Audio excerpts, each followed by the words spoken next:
वो घर श्मशान है जिसमें प्रभु चर्चा न हो। आज का मानव इतना व्यस्त है कि चाह कर भी भजन के लिए समय नहीं निकाल पाता। ऐसी परिस्थिति में गीता का संदेश कर्ण कुहरों तक पहुंच भर जाए तो परम श्रेय और समृद्धि के संस्कारों का बीजारोपण हो जाता है। भगवान की वाणी के इन कैसेटों से दिन भर उस परम प्रभु का स्मरण बना रहेगा और यही भजन की आधारशिला है।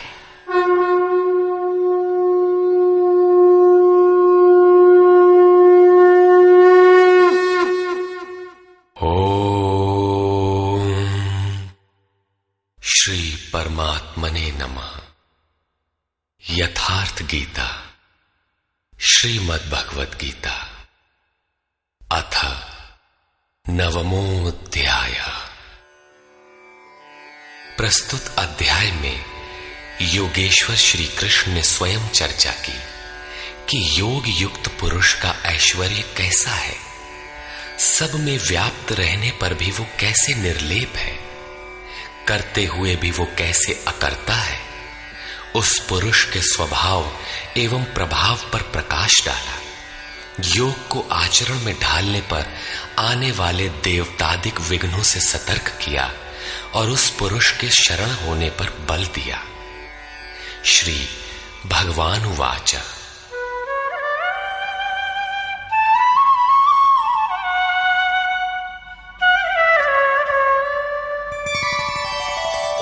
इदन्तु ते गुह्यतमम् प्रवक्ष्याम्यनसूयवे ज्ञानं विज्ञानसहितं यज्ञात्वा मोक्ष्यसे शुभात्।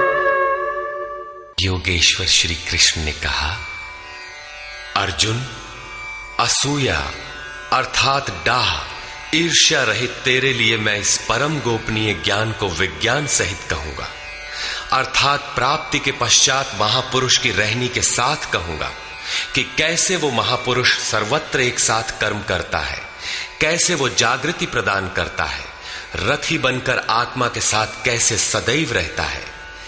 यत् ज्ञात्वा, जिसे साक्षात जानकर तू दुख रूपी संसार से मुक्त हो जाएगा। वो ज्ञान कैसा है, इस पर कहते हैं, राजविद्या राजगुह्यं पवित्रमिदमुत्तमम् प्रत्यक्षावगमं धर्म्यं सुसुखं कर्तुमव्ययम्। विज्ञान से संयुक्त ये ज्ञान सभी विद्याओं का राजा है। विद्या का अर्थ भाषा ज्ञान अथवा शिक्षा नहीं है। विद्या ही का ब्रह्म गति प्रदाया सा विद्या या विमुक्तये। विद्या उसे कहते हैं कि जिसके पास आए उसे उठाकर ब्रह्म पथ पर चलाते हुए मोक्ष प्रदान कर दे। यदि रास्ते में रिद्धियों सिद्धियों अथवा प्रकृति में कहीं उलझ गया तो सिद्ध है कि अविद्या सफल हो गई। वो विद्या नहीं है। ये राजविद्या ऐसी है जो निश्चित कल्याण करने वाली है। ये सभी गोपनीयों का राजा है। अविद्या और विद्या के अवगुंठन का अनावरण होने पर योग युक्तता के पश्चात ही इससे मिलन होता है। ये अति पवित्र, उत्तम और प्रत्यक्ष फल वाला है। इधर करो उधर लो, ऐसा प्रत्यक्ष फल वाला है। ये अंधविश्वास नहीं है कि इस जन्म में साधन करो, फल कभी दूसरे जन्मों में मिलेगा। ये परम धर्म परमात्मा से संयुक्त है। विज्ञान सहित ये ज्ञान करने में सरल और अविनाशी है। अश्रद्धाना पुरुषा धर्मस्यास्य परन्तप अप्राप्य मां निवर्तन्ते मृत्यु संसार वर्त्मनि। परंतप अर्जुन, इस धर्म में अर्थात जिसका थोड़ा भी साधन करने पर विनाश नहीं होता, श्रद्धा रहित पुरुष मुझे प्राप्त न होकर संसार क्षेत्र में भ्रमण करता ही रहता है। अतः श्रद्धा अनिवार्य है। क्या आप संसार से परे हैं? इस पर कहते हैं, मया ततमिदं सर्वं जगदव्यक्तमूर्तिना मत्स्थानि सर्वभूतानि न चाहं तेष्वस्थितः। मुझ अव्यक्त स्वरूप से ये सब जगत व्याप्त है, अर्थात मैं जिस स्वरूप में स्थित हूं वो सर्वत्र व्याप्त है। सभी प्राणी मुझ में स्थान पाए हैं, किंतु मैं उनमें स्थित नहीं हूं, क्योंकि मैं अव्यक्त स्वरूप में स्थित हूं। महापुरुष जिस अव्यक्त स्वरूप में स्थित हैं, वहीं से अर्थात शरीर छोड़कर उसी अव्यक्त स्तर से ही बात करते हैं।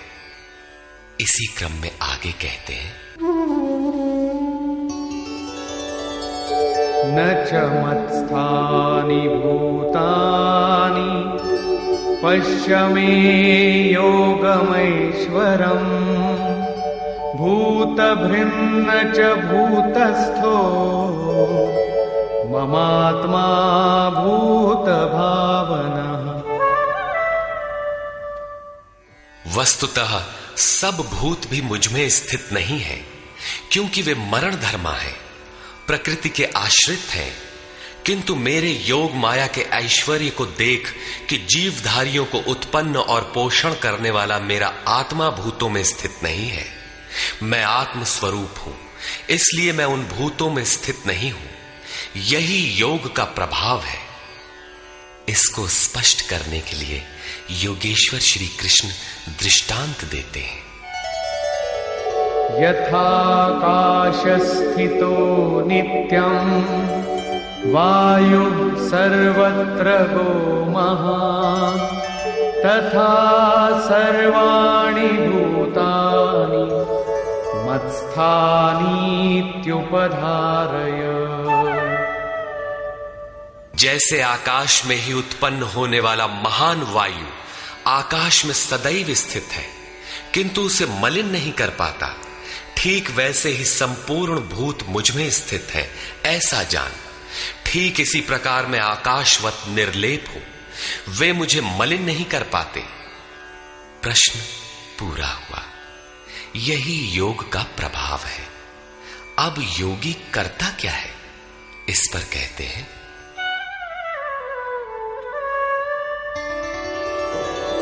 सर्वभूतानि कौन्तेय प्रकृतिं यान्ति मामिकाम् कल्पक्षये पुनस्तानि कल्पादौ विसृजाम्यहम्। अर्जुन, कल्प के विलय काल में सब भूत मेरी प्रकृति अर्थात मेरे स्वभाव को प्राप्त होते हैं, और कल्प के आदि में मैं उनको बार बार विसृजामि विशेष रूप से सृजन करता हूं। थे तो वे पहले से, किंतु विकृत थे, उन्हीं को रचता हूं, सजाता हूं। जो अचेत हैं उन्हें जागृत करता हूं, कल्प के लिए प्रेरित करता हूं। कल्प का तात्पर्य है उत्थानोन्मुख परिवर्तन। आसुरी संपद से निकलकर जैसे जैसे पुरुष दैवी संपद में प्रवेश पाता है, यहीं से कल्प का आरंभ है, और जब ईश्वर भाव को प्राप्त हो जाता है, वही कल्प का क्षय है। अपना कर्म पूरा करके कल्प भी विलय हो जाता है। भजन का आरंभ कल्प का आदि है, और भजन की पराकाष्ठा जहां लक्ष्य विदित होता है, कल्प का अंत है। जब ये प्रत्यगात्मा योनियों के कारणभूत राग द्वेषादि से मुक्ति पाकर अपने शाश्वत स्वरूप में स्थिर हो जाए, इसी को श्री कृष्ण कहते हैं कि वो मेरी प्रकृति को प्राप्त होता है। जो महापुरुष प्रकृति का विलय करके स्वरूप में प्रवेश पा गया, उसकी प्रकृति कैसी? क्या उसमें प्रकृति शेष ही है? नहीं। अध्याय 3 के 33वें श्लोक में योगेश्वर श्री कृष्ण कह चुके हैं कि सभी प्राणी अपनी प्रकृति को प्राप्त होते हैं। जैसा उनके ऊपर प्रकृति के गुणों का दबाव है, वैसा करते हैं।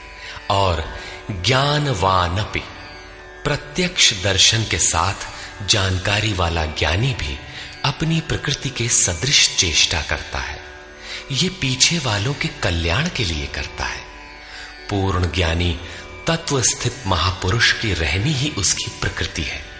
वो अपने इसी स्वभाव में बरतता है। कल्प के क्षय में लोग महापुरुष की इसी रहनी को प्राप्त होते हैं। महापुरुष के इसी कृतित्व पर पुनः प्रकाश डालते हैं। प्रकृतिं स्वामवष्टभ्य विसृजामि पुनः पुनः भूतग्राममिमं कृत्स्नम् अवशं प्रकृतेर्वशात्।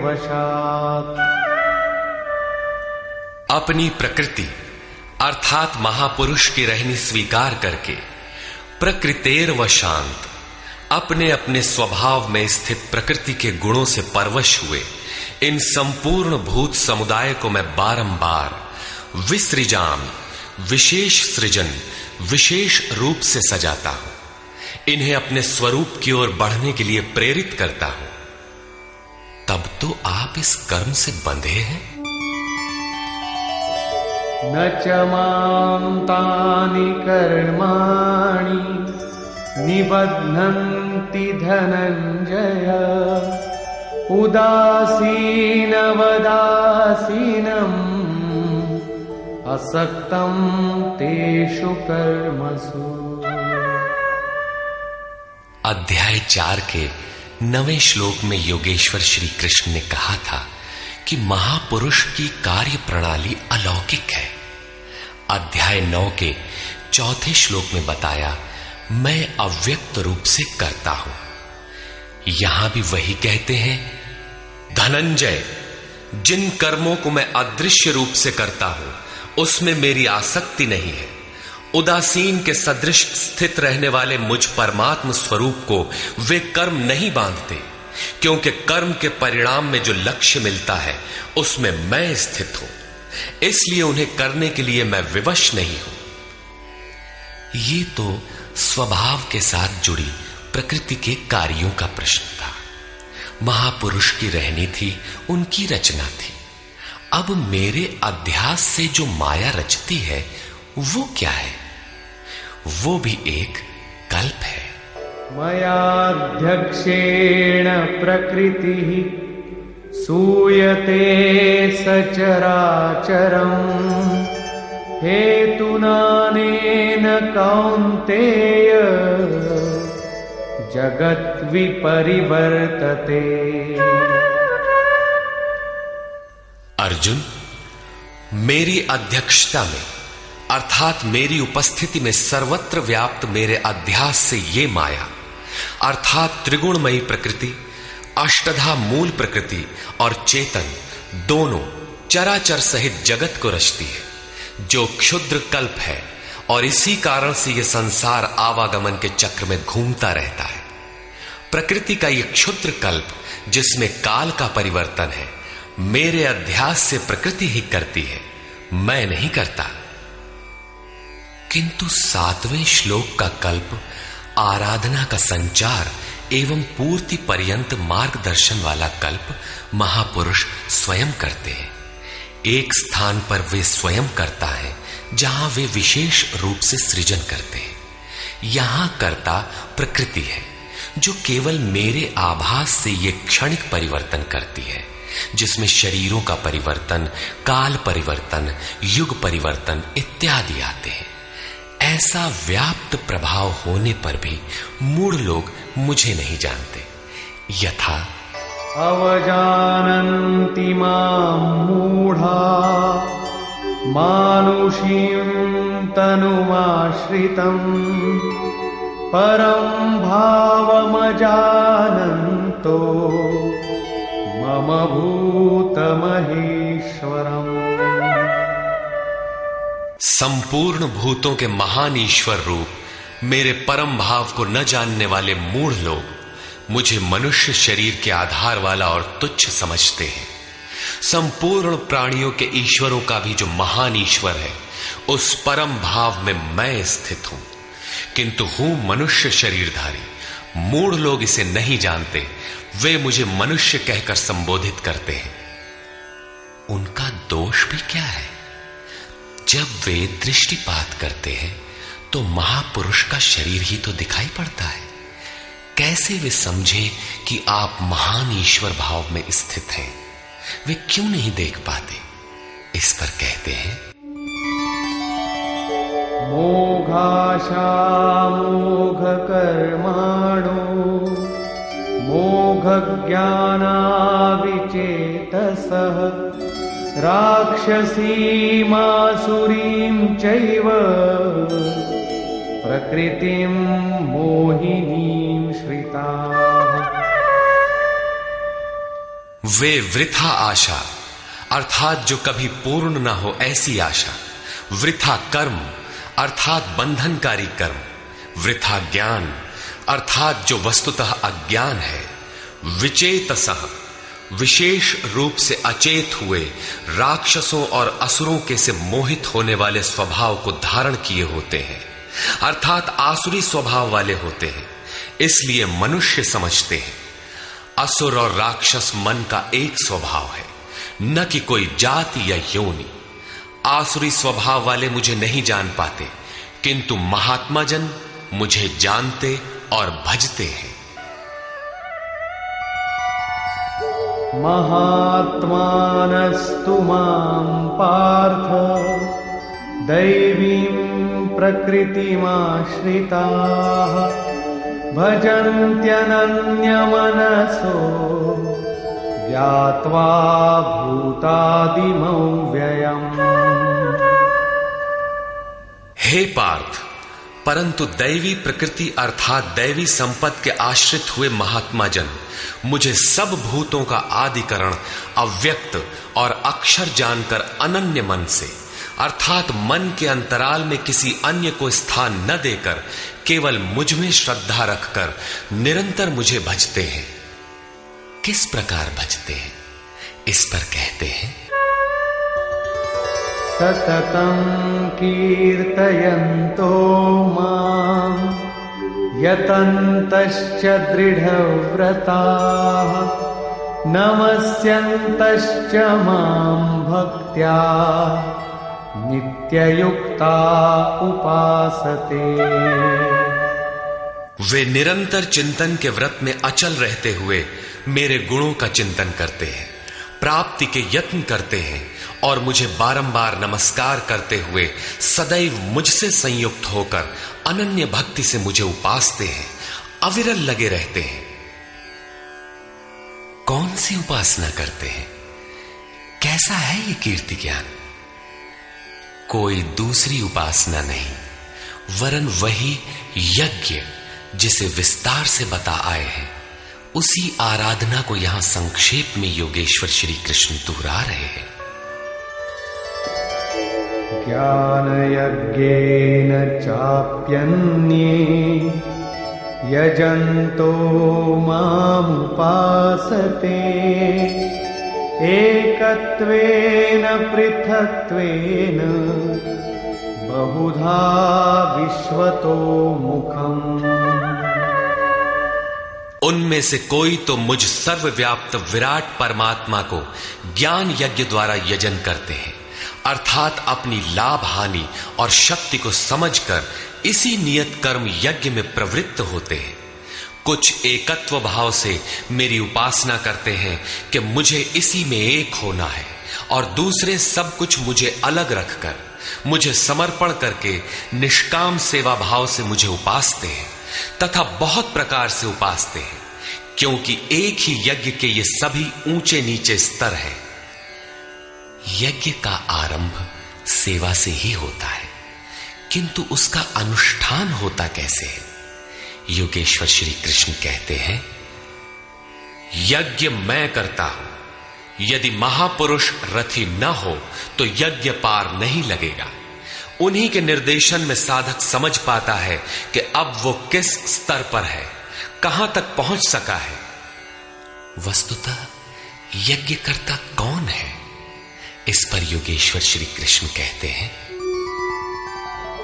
अहं क्रतुरहं यज्ञः स्वधाहमहमौषधम् मन्त्रोऽहमहमेवाज्यम् अहमग्निरहं हुतम्। कर्ता मैं हूं। वस्तुतः कर्ता के पीछे प्रेरक के रूप में सदैव संचालित करने वाला इष्ट ही है। कर्ता द्वारा जो पार लगता है मेरी देन है। यज्ञ मैं हूं। यज्ञ आराधना की विधि विशेष है। पूर्ति काल में यज्ञ जिसका सृजन करता है उस अमृत का पान करने वाला पुरुष सनातन ब्रह्म में प्रवेश पा जाता है। स्वधा मैं हूं अर्थात अतीत के अनंत संस्कारों का विलय करना, उन्हें तृप्त कर देना मेरी देन है। भवरोग को मिटाने वाली औषधि मैं हूं। मुझे पाकर लोग इस रोग से निवृत्त हो जाते हैं। मंत्र मैं हूं। मन को श्वास के अंतराल में निरोध करना मेरी देन है। इस निरोध क्रिया में तीव्रता लाने वाली वस्तु आज्य अर्थात हवि भी मैं हूं। अग्नि मैं हूं। मेरे ही प्रकाश में मन की सभी प्रवृत्तियां विलय होती हैं तथा हवन अर्थात समर्पण भी मैं ही हूं। यहां योगेश्वर श्री कृष्ण बार बार मैं हूं कह रहे हैं। इसका आशय मात्र इतना है कि मैं ही प्रेरक के रूप में आत्मा से अभिन्न होकर खड़ा हो जाता हूं तथा निरंतर निर्णय देते हुए योग क्रिया को पूर्ण कराता हूं। इसी का नाम विज्ञान है। पूज्य महाराज जी कहा करते थे कि जब तक इष्ट देव रथी होकर श्वास प्रश्वास पर रोकथाम न करने लगे तब तक भजन आरंभ ही नहीं होता। कोई लाख आंख मूंदे भजन करे, शरीर को तपा डाले, लेकिन जब तक जिस परमात्मा की हमें चाह है वो जिस सतह पर हम खड़े हैं उस स्तर पर उतरकर आत्मा से अभिन्न होकर जागृत नहीं हो जाता तब तक सही मात्रा में भजन का स्वरूप समझ में नहीं आता। इसीलिए महाराज जी कहते थे, मेरे स्वरूप को पकड़ो मैं सब दूंगा। श्री कृष्ण कहते हैं सब मुझसे होता है। पिताहमस्य जगतो माता धाता पितामहः वेद्यं पवित्रमोंकार ऋक्सामयजुरेव च।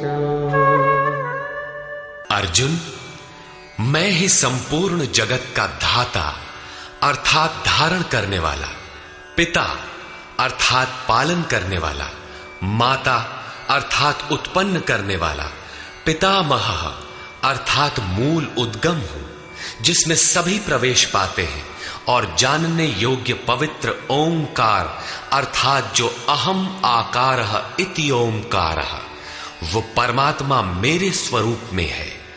सोहम, तत्वमसि इत्यादि एक दूसरे के पर्याय हैं। ऐसा जानने योग्य स्वरूप मैं ही हूं। ऋक् अर्थात संपूर्ण प्रार्थना, साम अर्थात समत्व दिलाने वाली प्रक्रिया, यजुः अर्थात यजन की विधि विशेष भी मैं ही हूं। योग अनुष्ठान के उक्त तीनों आवश्यक अंग मुझसे होते हैं। गतिर्भर्ता प्रभु साक्षी निवास शरणं सुहृत् प्रभव प्रलय स्थानं निधानं बीजमव्ययम्। हे अर्जुन, गति है अर्थात प्राप्त होने योग्य परम गति, भर्ता भरण पोषण करने वाला, सबका स्वामी, साक्षी अर्थात दृष्टा रूप में स्थित सबको जानने वाला, सबका वास स्थान शरण लेने योग्य, अकारण प्रेमी मित्र, उत्पत्ति और प्रलय अर्थात शुभाशुभ संस्कारों का विलय तथा अविनाशी कारण मैं ही हूं। अर्थात अंत में जिनमें प्रवेश मिलता है वे सारी विभूतियां मैं ही हूं। तपाम्यहमहं वर्षम् निगृह्णाम्युत्सृजामि च अमृतं चैव मृत्युश्च सदसच्चाहमर्जुन। मैं सूर्य रूप से तपता हूं, वर्षा को आकर्षित करता हूं, मृत्यु से परे अमृतत्व तथा मृत्यु, सत और असत सब कुछ मैं ही हूं। अर्थात जो परम प्रकाश प्रदान करता है वो सूर्य मैं ही हूं। कभी कभी भजने वाले मुझे असत भी मान बैठते हैं, वे मृत्यु को प्राप्त होते हैं। इस प्रकार कहते हैं, त्रैविद्या मां सोमपाः पूतपापाः यज्ञैरिष्ट्वा स्वर्गतिं प्रार्थयन्ते ते पुण्यमासाद्य सुरेन्द्रलोकम् अश्नन्ति दिव्यान् दिवि देवभोगान्। आराधना विद्या के तीनों अंग ऋक्, साम और यजु अर्थात प्रार्थना, समत्व की प्रक्रिया और यजन का आचरण करने वाले, सोम अर्थात चंद्रमा के क्षीण प्रकाश को पाने वाले, पाप से मुक्त होकर पवित्र हुए पुरुष उसी यज्ञ की निर्धारित प्रक्रिया द्वारा मुझे इष्ट रूप में पूजकर स्वर्ग के लिए प्रार्थना करते हैं। यही असत की कामना है जिससे वे मृत्यु को प्राप्त होते हैं, उनका पुनर्जन्म होता है। जैसा पिछले श्लोक में योगेश्वर ने बताया, वे पूजते मुझे ही हैं, उसी निर्धारित विधि से पूजते हैं, किंतु बदले में स्वर्ग की याचना करते हैं। वे पुरुष अपने पुण्य के फल स्वरूप इंद्रलोक को प्राप्त होकर स्वर्ग में देवताओं के दिव्य भोग भोगते हैं, अर्थात ये भोग भी मैं ही देता हूं। ते तं भुक्त्वा स्वर्गलोकं विशालम् क्षीणे पुण्ये मर्त्यलोकं विशन्ति एवं त्रयी धर्ममनुप्रपन्ना गतागतं कामकामा लभन्ते। वे उस विशाल स्वर्ग को भोग कर पुण्य क्षीण होने पर मृत्युलोक अर्थात जन्म मृत्यु को प्राप्त होते हैं। इस प्रकार त्रयी धर्मम प्रार्थना, समत्व एवं यजन की तीनों विधियों से एक ही यज्ञ का अनुष्ठान करने वाले मेरे शरण हुए भी कामना वाले पुरुष बारंबार जाने आने को अर्थात पुनर्जन्म को प्राप्त होते हैं। अतः किसी प्रकार की कामना नहीं करनी चाहिए। जो कामना नहीं करते उन्हें क्या मिलता है? अनन्याश्चिन्तयन्तो मां ये जनाः पर्युपासते तेषां नित्याभियुक्तानां योगक्षेमं वहाम्यहम्। अनन्य भाव से मुझ में स्थित भक्तजन मुझ परमात्म स्वरूप का निरंतर चिंतन करते हैं।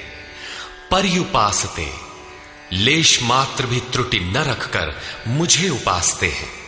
उन नित्य एक ही भाव से संयुक्त हुए पुरुषों का योगक्षेम मैं स्वयं वहन करता हूं, अर्थात उनके योग की सुरक्षा की सारी जिम्मेदारी मैं अपने हाथ में लेता हूं। इतना होने पर भी लोग अन्य देवताओं को भजते हैं। येऽप्यन्य देवता भक्ता यजन्ते श्रद्धयान्विता तेऽपि मामेव कौन्तेय यजन्त्यविधिपूर्वकम्। कौन्तेय, श्रद्धा से युक्त हुए जो भक्त दूसरे दूसरे देवताओं को पूजते हैं वे भी मुझे ही पूजते हैं, किंतु उनका वो पूजना अविधि पूर्वक है। मेरी प्राप्ति की विधि से रहित है। यहां योगेश्वर श्री कृष्ण ने दूसरी बार देवताओं के प्रकरण को लिया है। सर्वप्रथम अध्याय 7 के 20वें से 23वें श्लोक तक उन्होंने कहा, अर्जुन, कामनाओं द्वारा जिनके ज्ञान का अपहरण कर लिया गया है, ऐसे मूढ़ बुद्धि पुरुष अन्य देवताओं की पूजा करते हैं, और जहां पूजा करते हैं वहां देवता नाम की सक्षम सत्ता तो है नहीं, परंतु पीपल, पत्थर, भूत, भवानी अथवा अन्यत्र जहां उनकी श्रद्धा झुक जाती है वहां कोई देवता नहीं है। मैं ही सर्वत्र हूं। उस स्थान पर मैं ही खड़ा होकर उनकी देव श्रद्धा को उन स्थानों पर स्थिर करता हूं। मैं ही फल का विधान करता हूं, फल देता हूं। फल निश्चित मिलता है, किंतु उनका फल नाशवान है। आज है तो कल भोगने में आ जाएगा, नष्ट हो जाएगा, जबकि मेरा भक्त नष्ट नहीं होता। अतः वे मूढ़ बुद्धि जिनके ज्ञान का अपहरण हो गया है वही अन्य देवता की पूजा करते हैं। प्रस्तुत अध्याय 9 के 23 से 25वें श्लोक तक योगेश्वर श्री कृष्ण पुनः दोहराते हैं, अर्जुन, जो श्रद्धा से अन्य अन्य देवताओं को पूजते हैं वे मुझे ही पूजते हैं, किंतु अविधि पूर्वक है। अब प्रश्न उठता है कि जब वे भी प्रकारांतर से आपको ही पूजते हैं और फल भी मिलता ही है, तो दोष क्या है? अहं हि सर्वयज्ञानां भोक्ता च प्रभुरेव च न तु मामभिजानन्ति तत्त्वेनातश्च वन्ति ते। संपूर्ण यज्ञों का भोक्ता अर्थात यज्ञ जिसमें विलय होते हैं, यज्ञ के परिणाम में जो मिलता है वो मैं हूं और स्वामी भी मैं ही हूं, परंतु वे मुझे तत्व से भली प्रकार नहीं जानते, इसलिए च्यवंती गिरते हैं, अर्थात वे कभी अन्य देवताओं में गिरते हैं और तत्व से जब तक नहीं जानते तब तक कामनाओं से भी गिरते हैं। उनकी गति क्या है? यान्ति देवव्रता देवान् पितॄन् यान्ति पितृव्रता भूतानि यान्ति भूतेज्या यान्ति मद्याजिनोऽपि माम्। अर्जुन, देवताओं को पूजने वाले देवताओं को प्राप्त होते हैं। देवता हैं तो परिवर्तित सत्ता, वे अपने सदकर्मानुसार जीवन व्यतीत करते हैं। पितरों को पूजने वाले पितरों को प्राप्त होते हैं, अर्थात अतीत में उलझे रहते हैं। भूतों को पूजने वाले भूत होते हैं, शरीर धारण करते हैं, और मेरा भक्त मुझे प्राप्त होता है। वे मेरे साक्षात स्वरूप होते हैं, उनका पतन नहीं होता। इतना ही नहीं, मेरी पूजा का विधान भी सरल है। पत्रं पुष्पं फलं तोयं यो मे भक्त्या प्रयच्छति तदहं भक्त्युपहृतम् अश्नामि प्रयतात्मनः। भक्ति का आरंभ यहीं से है कि पत्र, पुष्प, फल, जल इत्यादि जो कोई मुझे भक्ति पूर्वक अर्पित करता है, मन से प्रयत्न करने वाले उस भक्त का वो सब मैं खाता हूं, अर्थात स्वीकार करता हूं। इसलिए यत्करोषि यदश्नासि यज्जुहोषि ददासि यत्तपस्यसि कौन्तेय तत्कुरुष्व मदर्पणम्। अर्जुन, तू जो कर्म अर्थात यथार्थ कर्म करता है, जो खाता है, जो हवन करता है, समर्पण करता है, दान देता है, मन सहित इंद्रियों को जो मेरे अनुरूप तपाता है, वो सब मुझे अर्पण कर, अर्थात मेरे प्रति समर्पित होकर ये सब कर। समर्पण करने से योग के क्षेत्र की जिम्मेदारी मैं ले लूंगा।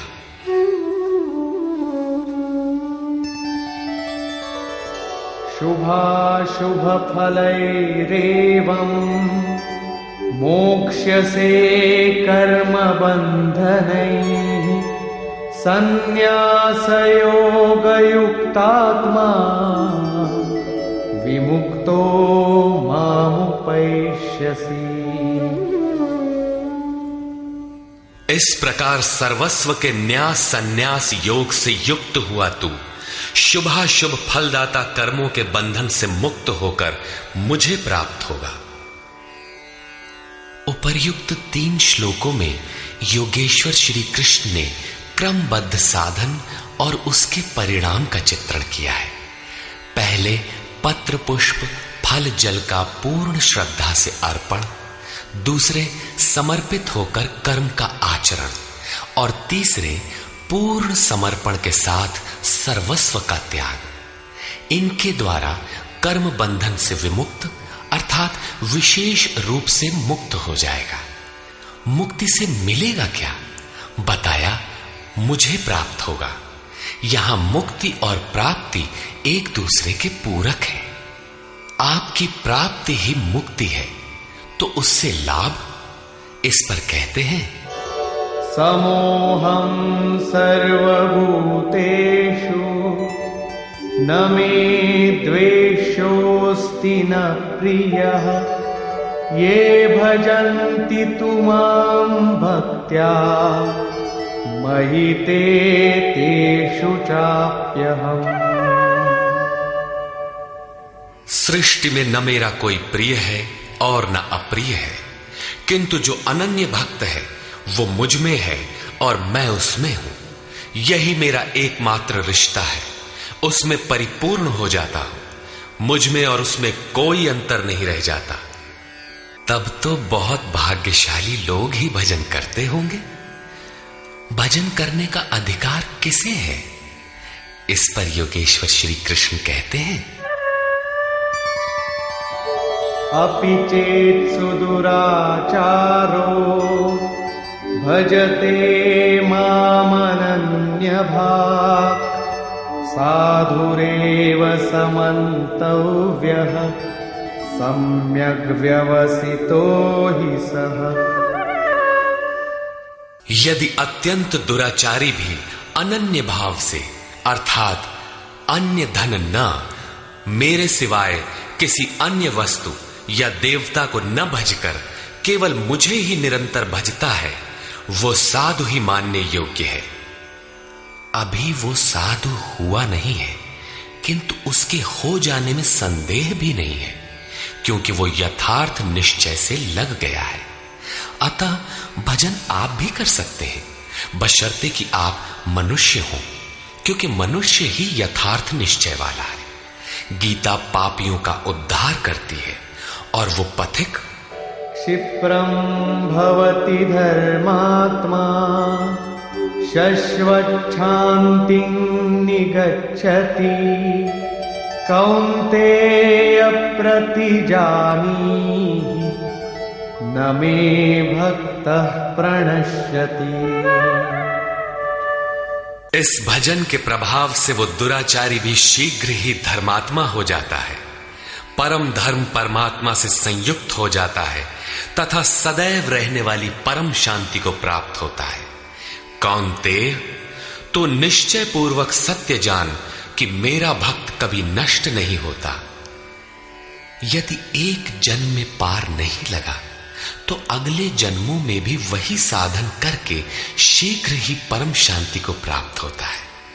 अतः सदाचारी दुराचारी सभी को भजन करने का अधिकार है। इतना ही नहीं अपितु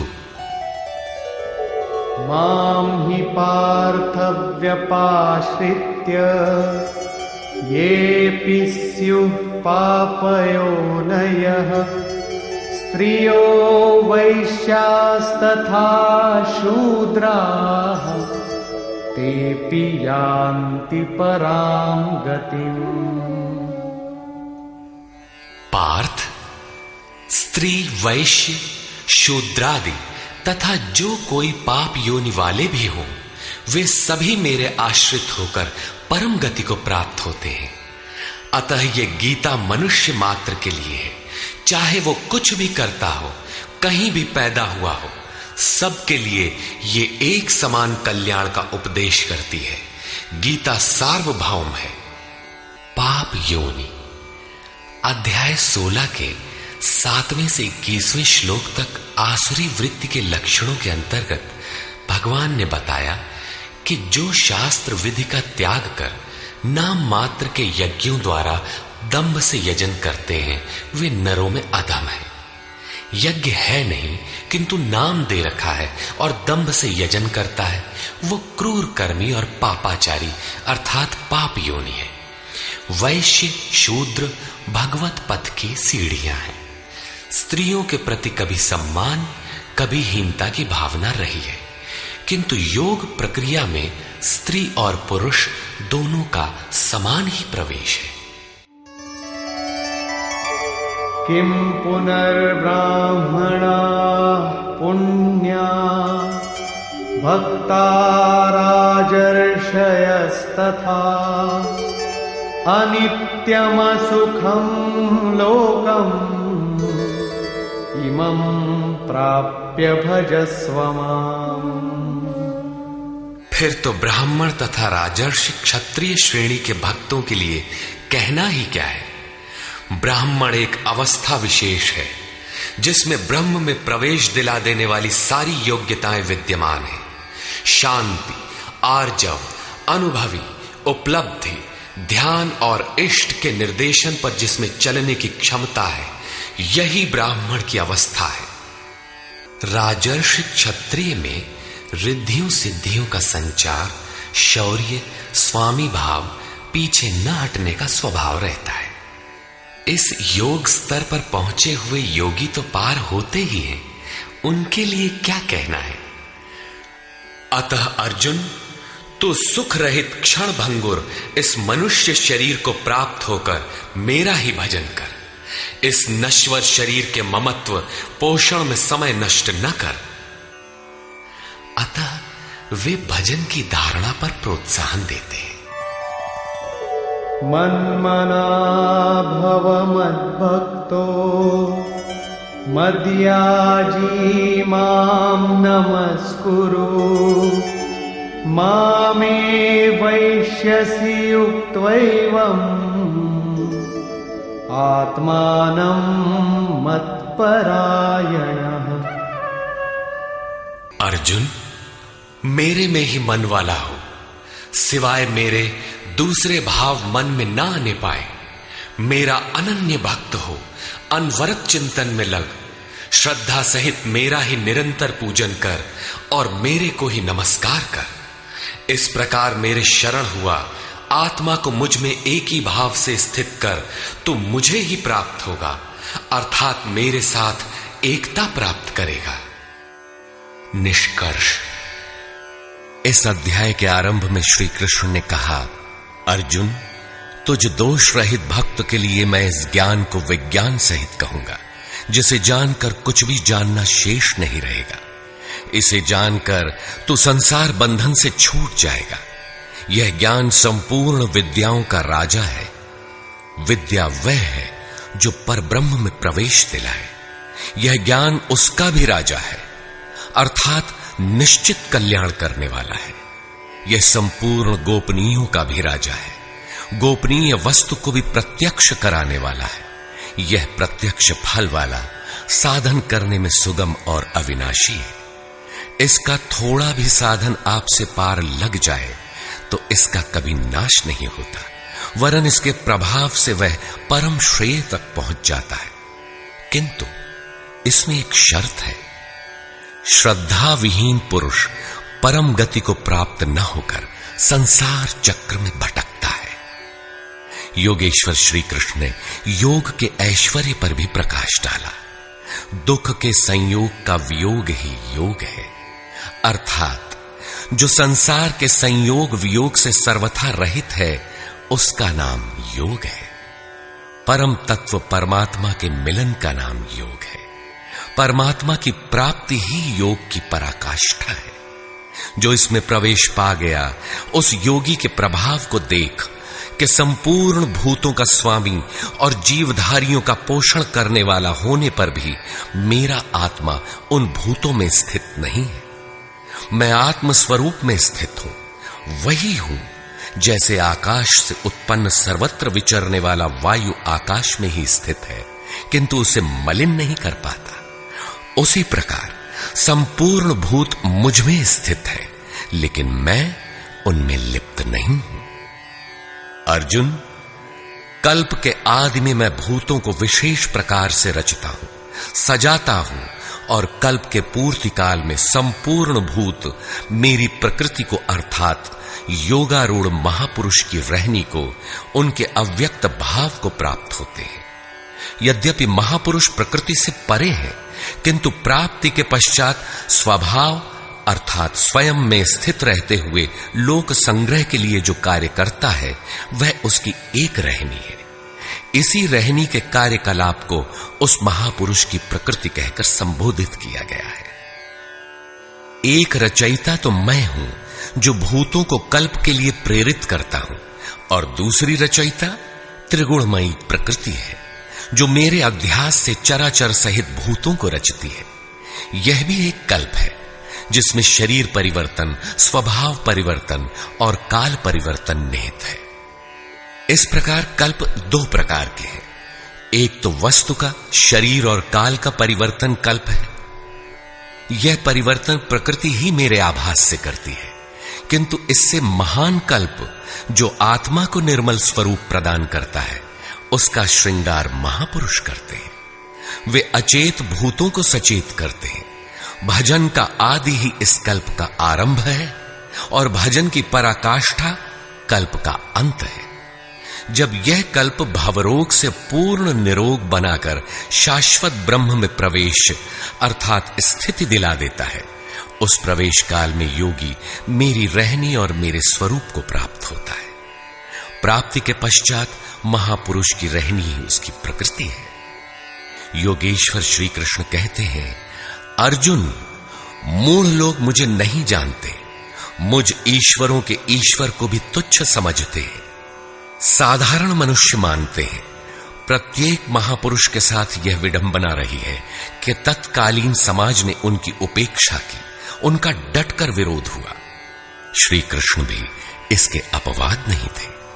वे कहते हैं, मैं परम भाव में स्थित हूं, किंतु शरीर मेरा भी मनुष्य का ही है।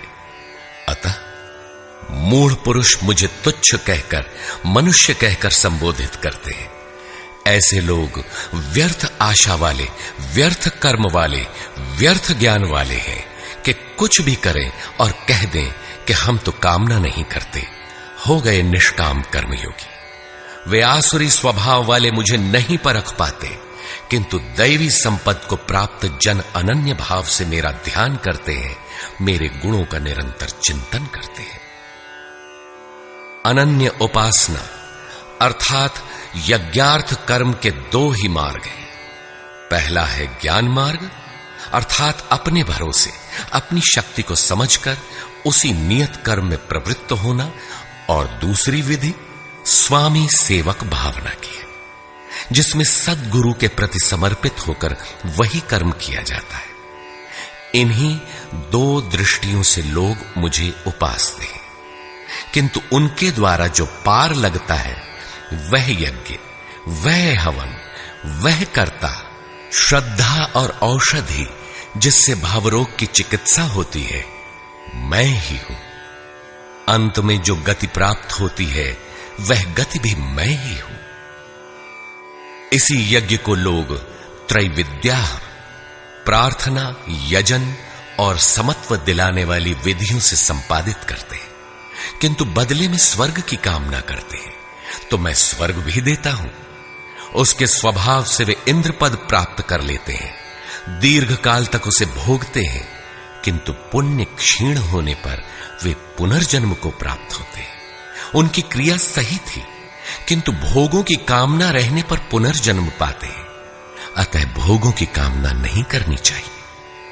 जो अनन्य भाव से अर्थात मेरे सिवाय दूसरा है ही नहीं, ऐसे भाव से जो निरंतर मेरा चिंतन करते हैं, लेश मात्र भी त्रुटि न रह जाए, ऐसे जो भजते हैं, उनके योग की सुरक्षा का भार मैं अपने हाथ में ले लेता हूं।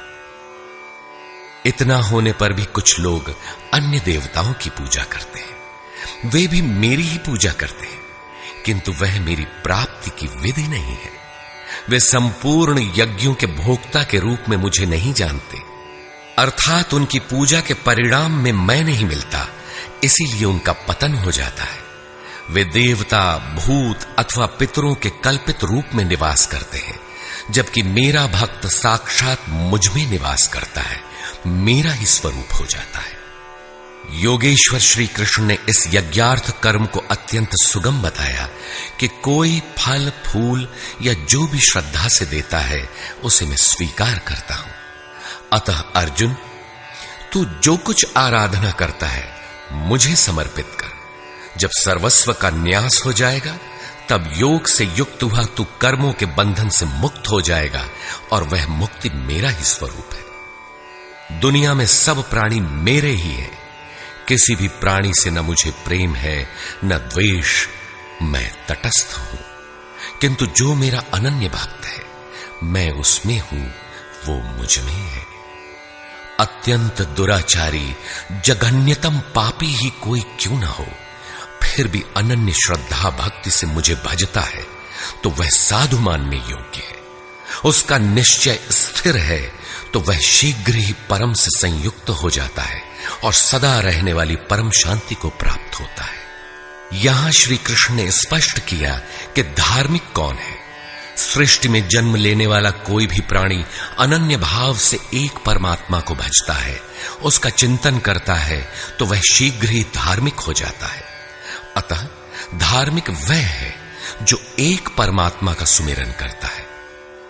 अंत में आश्वासन देते हैं, अर्जुन, मेरा भक्त कभी नष्ट नहीं होता। कोई शूद्र हो, नीच हो, आदिवासी हो या अनादिवासी या कुछ भी नामधारी हो, पुरुष अथवा स्त्री हो अथवा पाप योनि तिर्यक योनि वाला भी जो हो, मेरी शरण होकर परम श्रेय को प्राप्त होता है। इसलिए अर्जुन, सुख रहित क्षण भंगुर किंतु दुर्लभ मनुष्य शरीर को पाकर मेरा भजन कर। फिर तो जो ब्रह्म में प्रवेश दिलाने वाली योग्यताओं से युक्त है, उस ब्राह्मण तथा जो राजर्षित्व के स्तर से भजने वाला है, ऐसे योगी के लिए कहना ही क्या है, वह तो पार ही है। अतः अर्जुन, निरंतर मुझ में मन वाला हो, निरंतर नमस्कार कर। इस प्रकार मेरी शरण में हुआ तू मुझे ही प्राप्त होगा, जहां से पीछे लौटकर नहीं आना पड़ता। प्रस्तुत अध्याय में उस विद्या पर प्रकाश डाला गया जिसे श्री कृष्ण स्वयं जागृत करते हैं। यह राज विद्या है जो एक बार जागृत होने पर निश्चित कल्याण करती है। अतः ओम तत्सदिति श्रीमद्भगवद गीता सूपनिषत्सु ब्रह्म विद्यायाम योग शास्त्रे श्री कृष्णार्जुन संवादे राज विद्या जागृति नाम नवमोऽध्यायः। इस प्रकार स्वामी अड़गड़ानंद कृत श्रीमद् भगवद गीता के भाष्य यथार्थ गीता का 9वां अध्याय पूर्ण होता है। हरि ओम तत्सत।